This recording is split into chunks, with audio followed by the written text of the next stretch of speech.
Welcome to another super workout. It's a joint and mobility workout called Corinthos.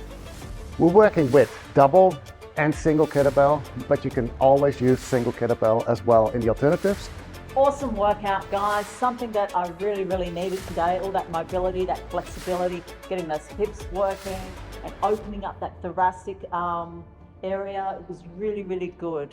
Absolutely, we worked everything. We worked on shoulders, lats, thoracic, hips, ankles, all of that. We worked rotation, we worked lateral flexion, so on and on and on and on. Overhead mobility improves, so holding your weights overhead is going to improve, and so much more. Core strength. And your balance. You're really working on your balance as well, which is something that a lot of people don't train. So when we are working on our balance, everything else in your life also improves. Absolutely, love this workout. What have we got? We are working on all the joints. We're working on the feet, we're working on the spine, we're working on the hips. The feet have 26 bones in it, and the spine has 33 facet joints in it. These things need to be worked in all angles. Okay, so the first task, we got racked ankle dorsiflexion. So we're going to rack the kettlebell and we're going to work on ankle dorsiflexion. We're going to work on the end range in the ankles and strength in the feet. It's going to be great. We do that for 1 minute. Then task 2, reverse curtsy get up and curl into lateral flexion press. 1 minute just to do that combo on each side. So 1 minute for each side. 2 minutes in total. So you're taking a whole minute just to do that combo. It's going to be great. Task 3, 90-90 windmill, 45 seconds for each side.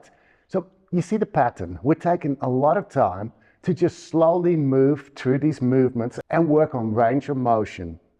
Then, once you've done that on each side, we get task 4. The bent over row with rotation of the spine. Really great for the hips and the spine, and also your rear delt, the shoulder, etc. The scapula. Awesome exercise. 45 seconds on each side. Then we do overhead hip circles. So we hold the arms overhead and we do hip circles, just body weight, and 30 seconds each direction. So that's great after we've been using load for all the other tasks. It gives the body a bit of a break to reset, and then we end with 30 seconds of just rest to go through everything again for 6 cycles in total. Now that's 7.5 minutes per cycle, 45 minutes in total for the workout part. This is mobility under load. Then we get the warm-up. We have 5 jumping jacks, 3 cross knee to elbow each side. We do that for 1 minute.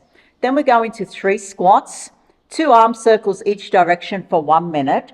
And then we go into ankle circles, 30 seconds each side, and we do the whole thing for 2 cycles. So all that is great to get the joints warmed up for the loaded mobility work that comes after that. Now we do usually prep work after the warm-up, so make sure you check that out as well. Super important to get yourself prepared for the work. All this might look cool and it might be like, that you're thinking like, it's just to show off and this and that. Now, let me tell you, the other day, I have a few people that I follow on TikTok. Not many, and they're not related to kettlebells. I don't follow anybody for kettlebells, just other stuff that I find interesting.